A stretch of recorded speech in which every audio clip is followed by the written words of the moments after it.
अस्सलामुअलैकुम, welcome to M tutorial. Previous video में हमने पढ़े about haloalkane and haloarene और उसके कुछ यूजेस हमने देखे। इस वीडियो में हम हेलो अल्केन को थोड़ा डिटेल में पढ़ेंगे।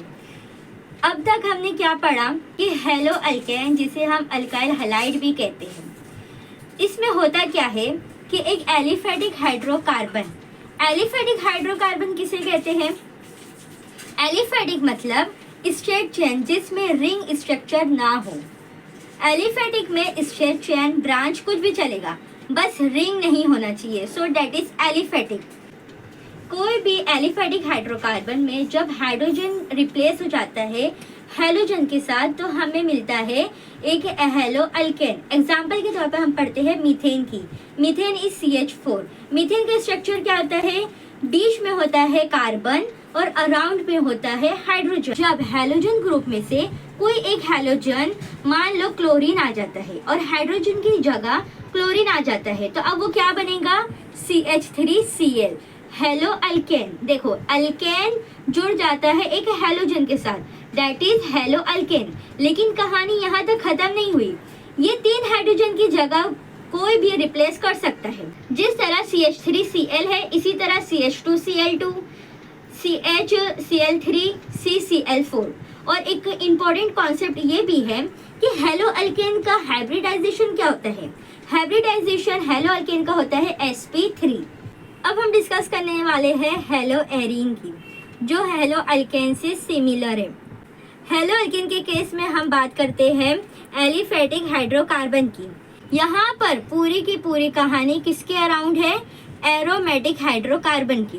एरोमेटिक बोले तो रिंग वाले हाइड्रोकार्बन, जैसे कि हमारा प्यारा सा बेंजीन C6H6, जिसमें 6 कार्बन होते हैं, और ये जो एरीन होते हैं उसके साथ अटैच होते हैं 6 हाइड्रोजन।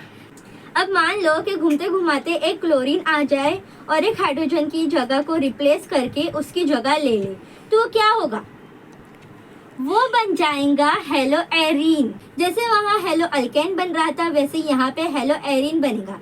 बट इसमें खास बात ये है कि जब हम हेलो एरीन की बात करते हैं, तो यहाँ पर जो कार्बन की हाइब्रिडाइजेशन होती है, that is actually sp2 not sp3।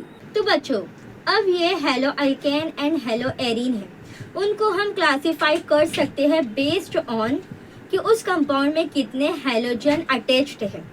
For example हम बात करेंगे हेलो अल्केन की। अगर उस स्ट्रक्चर में सिर्फ एक हेलोजन अटैच है, तो हम उसे कहेंगे मोनो हेलो अल्केन। अगर 2 हेलोजन अटैच है तो die hello alkane, 3 halogen attach है तो try hello alkane, 4 halogen attach है तो टेट्रा हेलो अल्केन, और बहुत सारे हेलोजन अटैच है तो हम उसे कहेंगे पॉली हेलोजन कंपाउंड। इसी तरीके से हम हेलो एरीन की बात करेंगे, तो वहाँ पर भी जो हमारा एरीन है, जो एरोमेटिक कंपाउंड है, जो रिंग है, अगर उसमें भी एक हेलोजन अटैच है तो हम उसे कहेंगे mono hello arene. 2 halogen attach है तो die hello arene, 3 halogen attach है तो ट्राई हेलो एरीन, अगर 4 हेलोजन अटैच है तो tetra hello arene, and so on. इसी तरह जब आपके सामने कोई भी स्ट्रक्चर आए, तो उस स्ट्रक्चर को देख के आप बता सकते हैं कि ये मोनो हेलो अल्केन है, कि डाई हेलो अल्केन है, कि ट्राई हेलो अल्केन है। इसी तरह आप ये भी बता सकते हैं कि मोनो हेलो एरीन है, die hello arene, try hello arene है, एंड सो ऑन। तो यहाँ तक अब हम एंड करते हैं। अगर वीडियो पसंद आई तो उसको लाइक करो, शेयर करो, सब्सक्राइब करो और नेक्स्ट वीडियो के लिए वेट करो।